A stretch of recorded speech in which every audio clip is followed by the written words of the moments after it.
Hi guys, welcome back to Drink. Today I'm going to teach you how to make a daisy. A daisy is a very old cocktail from the 1860s. It made its first appearance on the scene in Jerry Thomas's Bon Vivant's Guide or How to Mix Drinks, which was published in 1862. And he's the grandfather of all cocktails. So you guys should really know this. The other reason why you should know it is because it is what I call a root cocktail. So what a root cocktail is a cocktail that is a cocktail in and of itself, but then also a category of drinks. So an old fashioned would be a root cocktail because it has given birth to hundreds of variations using the same build spec. Same with Manhattans and then the daisy. The daisy you want to know because it is a gin sour, but instead of using simple syrup, we're sweetening it with dry Curacao. The reason why that's important is because Curacao is not going to be as sweet as we think of what's like. The idea of sweet today is different than the idea of sweet was in the 1800s. And this is going to be a sharper flavor. It's going to be a cleaner, crisper drink because you have a little bit less of that kind of thick, syrupy, sort of saccharine kind of quality to this drink. Also, it gave birth to variations that are really, really famous ones, like the Daisy de Santiago, which is a 1930s Prohibition era cocktail, and then most famously, the Margarita. All right, let's get started and I'll tell you how to make it. It's pretty simple. We're just gonna take our jigger and we're going to measure out 3/4 of an ounce of dry Curacao. Now, dry Curacao for this cocktail isn't a hard and fast rule. You can use, sometimes maraschino was used to sweeten this, sometimes triple sec, which is a little bit different than Curacao because even though Curacao and triple sec are both orange liqueurs, I'll say that Curacao is going to be drier and less sweet and less syrupy, and triple sec or Cointreau is going to be a little bit sweeter, still dry, but a little more syrupy. You get a little bit of tang of sweetness in that. But you can also use maraschino if you want to use maraschino. I use dry Curacao. I think that's the best one. And then we are going to do 3/4 of an ounce of lemon juice and just 1.5 ounces of gin.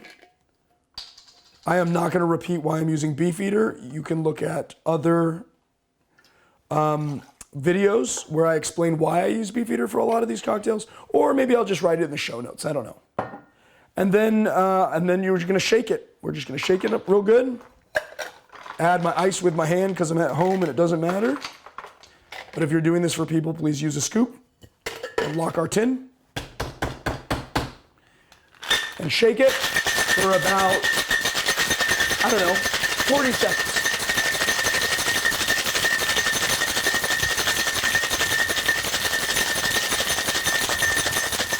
All right, unlock the tin, put the excess in the glass because we don't want to waste. And then we are going to strain. This is a very important drink to double strain because it is a very unstable drink. And what I mean by unstable drink is that the drink doesn't actually sit in ice. As soon as you put it in that glass, the clock is ticking and it immediately starts getting warm. So you do not want to have extra ice shards in there diluting it. You want to get that all out.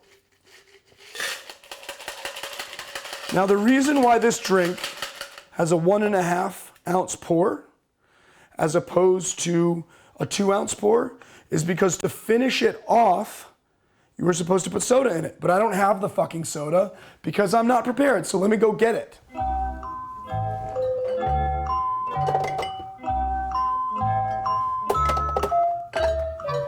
God damn it. But you guys will forgive me for that because I don't want to reshoot this just because I forgot the soda. And the reason why I forgot the soda is because it was in the refrigerator. And the reason why it was in the refrigerator is because this is an unstable cocktail. You want to make sure that anytime you add soda to a cocktail, it is ice cold. You don't want warm soda at all, ever. And it's just 2 bar spoons. So, I mean, honestly, use your discretion, but you just dribble 2 bar spoons of soda on top. You don't want to put the soda in the tin because you'll basically shake it flat. And then, for a garnish, we're going to, let me get this out of my way. Let me get this out of my way. Let me get this out of my way. I'm actually going to put this right here. I'm going to put this here because it looks nice. And I'm gonna do this. Now we're zesting. You wanna make sure that you zest up here because you wanna make sure that the bitter oils, which are a little denser, fall this way, and you just wanna get the light, sweet oils on top. Just do a little zest. I like to rub the middle of the glass and then the stem too, because when people drink it, they get the oil on their hands, which informs their taste. And then this one, I like to stick in there. Now, a lot of people say don't stick the peel in there because it becomes more bitter, but I don't agree, and that's how I do it. If you don't want it in there, you can always just situate it on top, like so. It's really important to get the lemon nose when you're drinking this drink. And there you have it, the Gin Daisy.